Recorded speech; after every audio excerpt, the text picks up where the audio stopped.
Thanks to the team at Studio Canal Australia, I had the chance to check out John Wick Chapter 4 a few days before release. Here are my thoughts.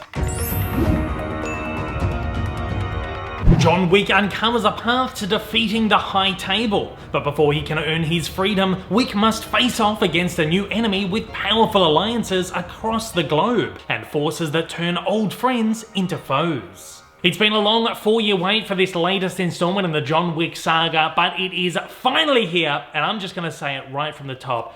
This one has been well worth the wait. I've loved all the John Wick movies so far. Might have to revisit them again sometime down the line to kind of decide which one is my favorite, but as of right now, I think this one takes the cake. This is not only one of, if not the best John Wick movie we've had so far, this is one of the best action movies we have had in recent memory. We're in an era now where filmmakers are revolutionizing cinema all over again. We're starting to see things on the screen that we have never seen before, quite literally. I think that really comes down to the technology that is available to filmmakers now. These compact cameras that can get into all kinds of places that they never could have even 10 years ago.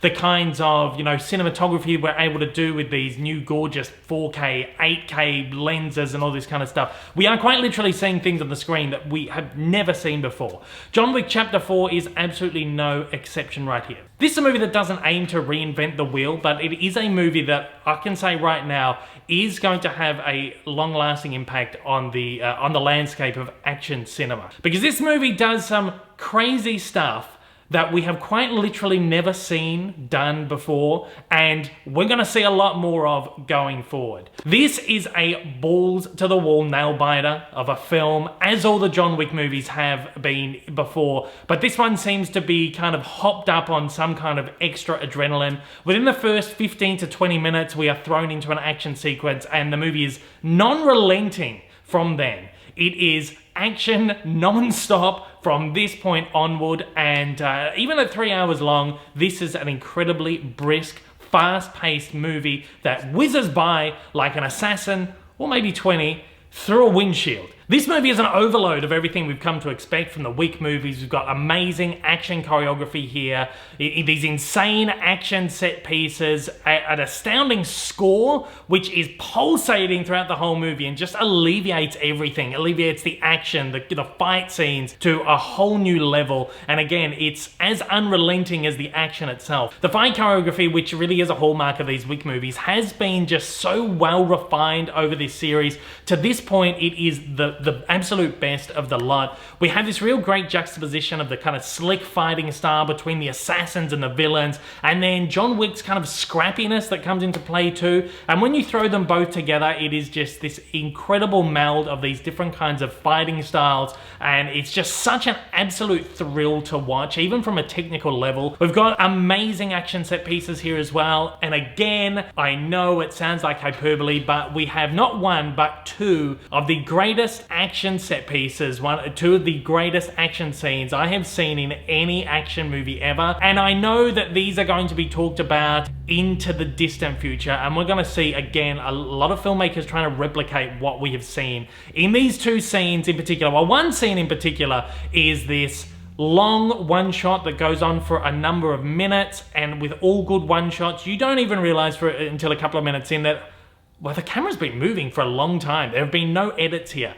And this is a scene that is, I'm not going to spoil too much of it, because it is just such a thrill to actually see it on the big screen and come to your senses to realize, hang on, I've never seen anything like this before. It's so well choreographed, it's so well filmed, there's so much stuff going on that you kind of can't imagine how this could have been made, how they could have choreographed this, how they could have staged it and set it up. It is really awe-inspiring, and I know, again, we're going to see so much stuff like this in the future. It's an incredible scene, and it's going to go down as an all-timer. There's also another one that perhaps not as groundbreaking as this one, but is a scene featuring a seemingly never-ending staircase that the entire audience that I was with absolutely loved. Like with all the Wick movies, there is not just all of this action, but there's a great humor that runs underneath it as well. There's a little bit of a wink and a nudge to the audience to let them know, hey, this movie's not taking itself too seriously, it's having a little bit of fun, and you, the audience, you're having a little bit of fun with it as well. And the audience that I was in with last evening when I saw the film was just absolutely vibing with this. And again, this scene that features this never-ending staircase, it is just like the best example of this kind of John Wick style. Of course, Keanu Reeves is back on form as John Wick. He is fantastic in this movie, on form, delivering another great performance. But Donnie Yen, who is new to the franchise here, almost steals the show. He is so great in this movie. He brings his unparalleled martial arts style into this. He's playing another blind character. Again, we had him play the blind character in Star Wars Rogue One, but he does this in a very different way. He's not this older, stunted guy. This is a blind guy that knows how to move and make his way around, and it's just so cool. And when you have Donnie Yen and Keanu Reeves together on the screen, it is absolutely electrifying and delivers some of the best sequences of the franchise so far. I could gush about this movie all day long. It's so much fun, and it is a great piece of not only action filmmaking, but just a great piece of filmmaking. This is again, we hear people saying so many times, I'm sure I've been guilty of saying this so many times recently, these are the kinds of movies we want right now. These are the kinds of movies that are going to drag people back into the cinemas. And I've got to say, between John Wick and Tom Cruise, these two guys right here are keeping action cinema alive right now. This is just a really cool movie, and I cannot wait to see it again. I want to binge all the John Wick movies again, because this was just an absolute blast. And at that, I'm going to be giving John Wick Chapter 4 a 5 out of 5. And at that, I want to know, what are your thoughts on John Wick Chapter 4 if you've had the chance to see it? If you haven't just yet, what are your anticipation levels like going into this one? As always, join the conversation down in the comments below.